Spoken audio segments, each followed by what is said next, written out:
Hello, students. I am making this video to help you understand what you need to do for your Unit 1 final project. So up to this point, we've been practicing some basic science skills, getting to know how Google Classroom works, just kind of learning how to be a student in a virtual school.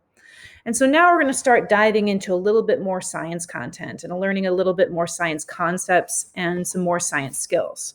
And so we're going to start having units that are all focused around a final project.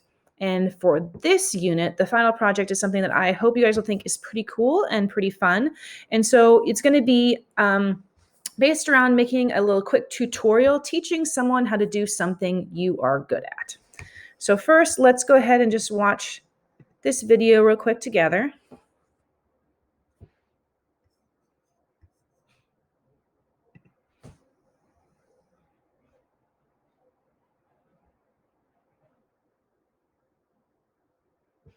So it's just a guy from Manchester in Great Britain. He's kicking a soccer ball.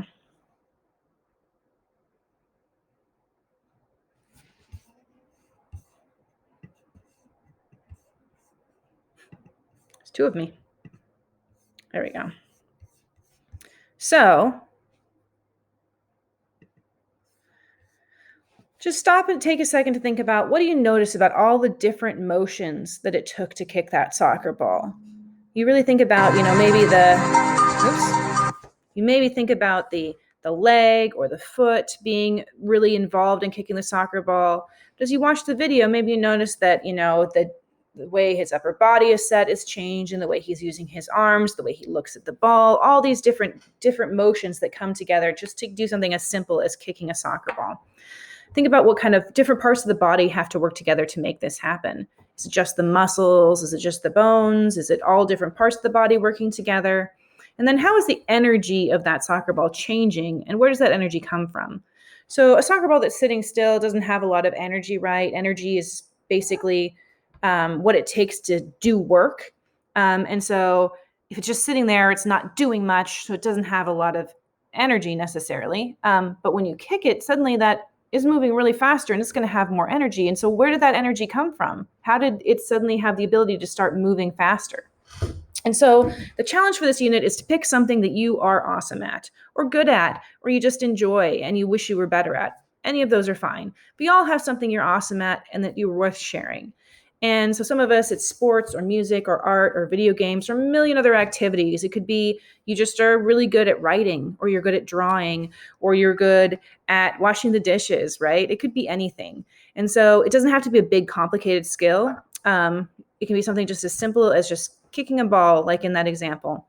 And so what we're going to do is you're going to think about how we can make objects move as just ordinary everyday actions that are really quite more complicated and cooler than we usually think about.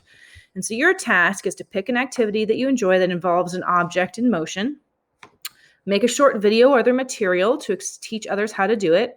So it could be a series of step-by-step photos. You could draw it, you could videotape it, you could just kind of explain it verbally, however you want to do it. And then you're going to provide a little bit more information about that motion. So you're going to help people understand what parts of the body have to work together to make it happen. How is the energy of that object changing? And then also, where does the energy come from to move the object? And if right now you're thinking, I have no idea, I don't know how to do this, I don't know what makes something move, that's okay, because that is what we are going to be learning now in this unit.